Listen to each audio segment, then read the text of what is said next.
So today we'll be doing a simple primary care review on dyslipidemia in children.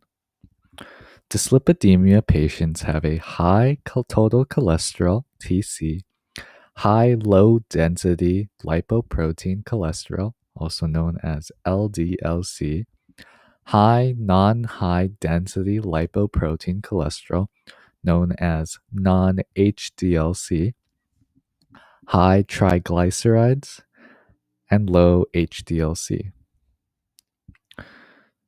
TC is greater than or equal to 200 milligrams per deciliter. LDL is greater than or equal to 130 milligrams per deciliter. Non-HDLC levels are greater than or equal to 145 milligrams per deciliter. Triglyceride is greater than or equal to 130 milligrams per deciliter.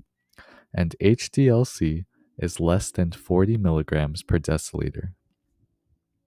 Etiology: dietary causes. Excessive dietary intake of saturated and trans fat is a significant cause or contributor to dyslipidemia. Secondary causes include many specific diseases and conditions are associated with dyslipidemia.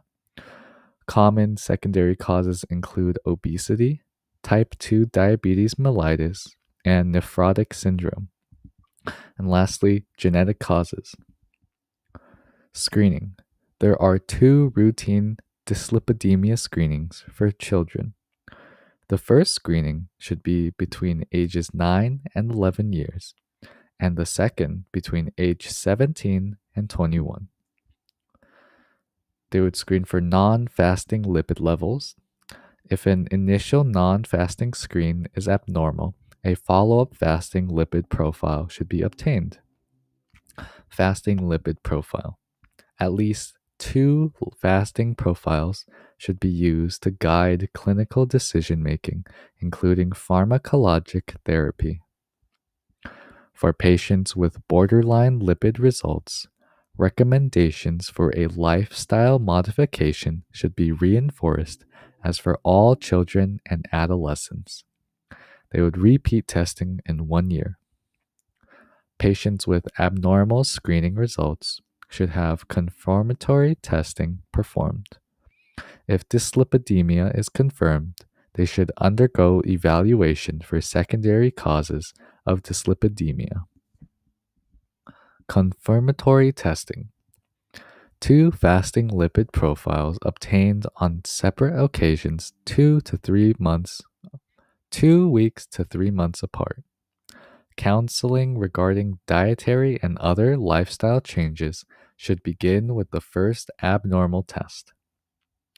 Secondary causes include nephrotic syndrome, hypothyroidism, diabetes mellitus, particularly uncontrolled disease, hepatic disease, and drugs, including alcohol and glucocorticoids.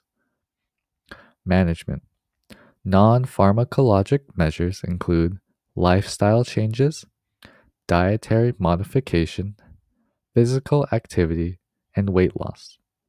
Pharmacologic therapy includes statins, which are reserved for high-risk patients and those who do not achieve adequate response to lifestyle changes.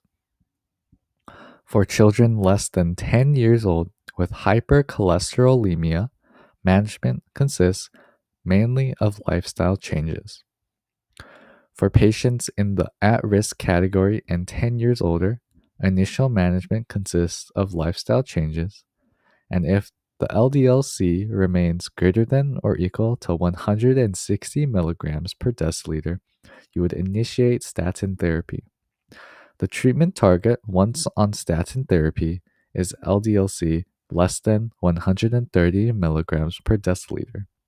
For patients at 10 years older without other CVD risk factors, initial management consists of lifestyle changes.